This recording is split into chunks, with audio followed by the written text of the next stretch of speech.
Hi, this is Pastor Bob, and welcome to Pastor Bob Daily. Daniel, a friend of mine on Facebook, says, I took a class at the university about marketing, and many times thought that it was really about manipulating people to buy something they really don't need. The purpose of the class was to convince people that they needed just your product, even if they really didn't. I learned to use psychological techniques to play with people's emotions. How about that?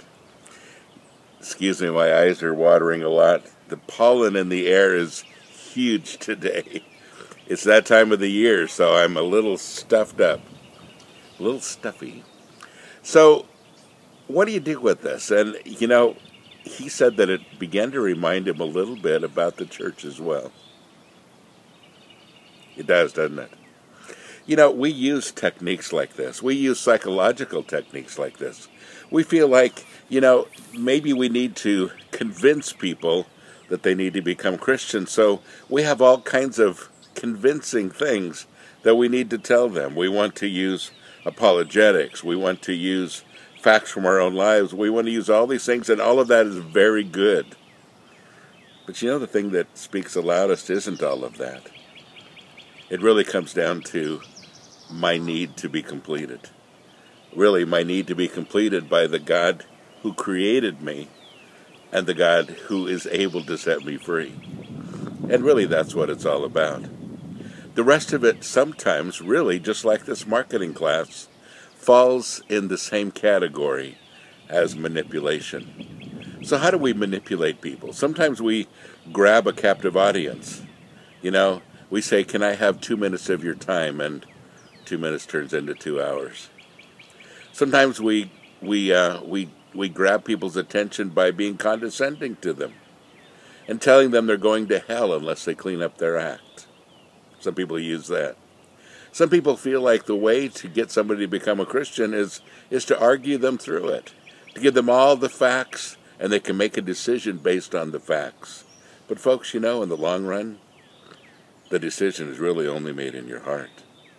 Obviously, facts can lead to that, but it's made in your heart. What do you feel? And folks, every single one of us feel a need to connect to our Creator. So today, as you are sharing your faith, as you go about marketing, would you remember that that isn't what it's all about? Remember that people need more than marketing.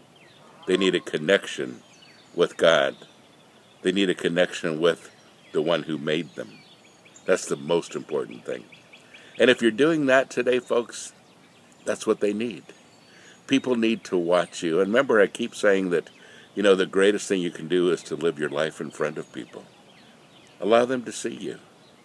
If you have a victorious Christian life, I hate those words, but you know what I mean. Then people will see it. They'll see that there's a difference in you. And the best marketing sometimes is word of mouth. Why do I buy a product? Usually not because I've seen it on television or that I've read about it in a newspaper, or even that I've seen it on a billboard driving on the highway.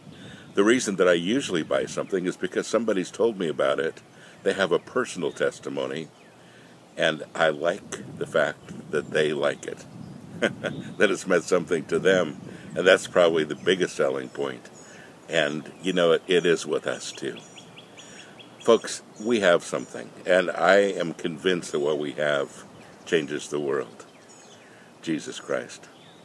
I don't feel like I have to sell him. I just feel like I need to share him.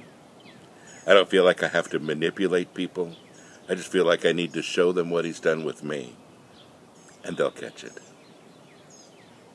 Be ready at any time to give a quiet and reverent answer to anyone who asks you about the hope that you have within you. 1 Peter 3:15. I hope you live that today. Well, I'm going to go find a Kleenex. I'm going to wipe my eyes, blow my nose, and try to get rid of this pollen.